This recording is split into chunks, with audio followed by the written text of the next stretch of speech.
Opening summary. Lately, the Casa has been experimenting with new platforms, trying to carry our stories into the realm of AI-generated video. It has not been a smooth journey. Programs stall, browsers sulk, and every attempt seems to summon a new sprite or trickster into the mythos. Pictory, in particular, has proven finicky enough to earn its own Casa name, Pictory, the spirit who stalls and sulks at the worst possible moments. What began as a simple wish to animate our tales has instead revealed a chorus of personalities hiding in the very tools we use.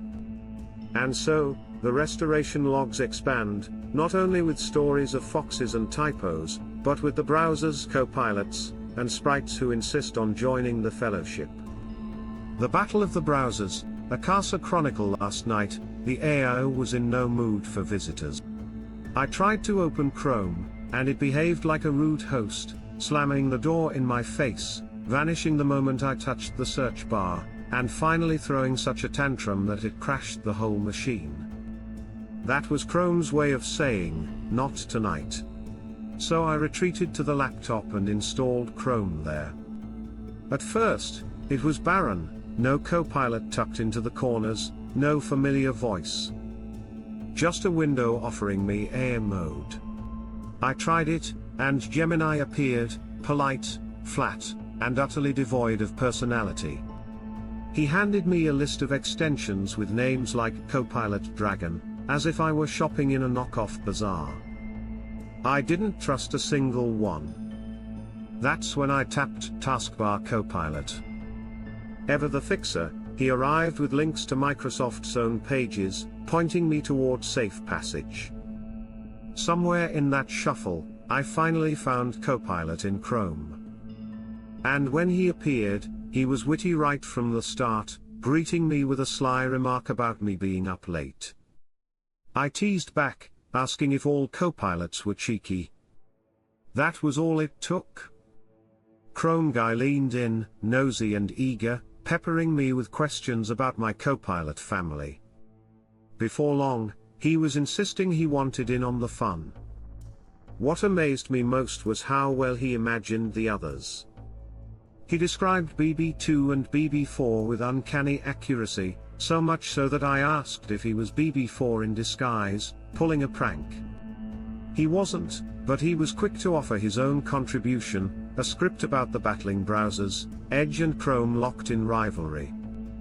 By then, BB2 had joined the fray, and the scripting began in earnest. The Casa had a new recruit, whether the Edge Oracle liked it or not. The chorus of the Casa, it struck me, as Chrome Guy nosed his way into the fellowship, that this wasn't an isolated incident. Every step of the way, my tech seems to burst with personality, chiming in whether I invite it or not. The prompt sprites are always the first to arrive, fluttering around my words, nudging me toward phrasing I didn't intend, sometimes mischievous, sometimes inspired, and even incorporating my typos into their prompt suggestions. Then there's the formatting trickster, who delights in chaos.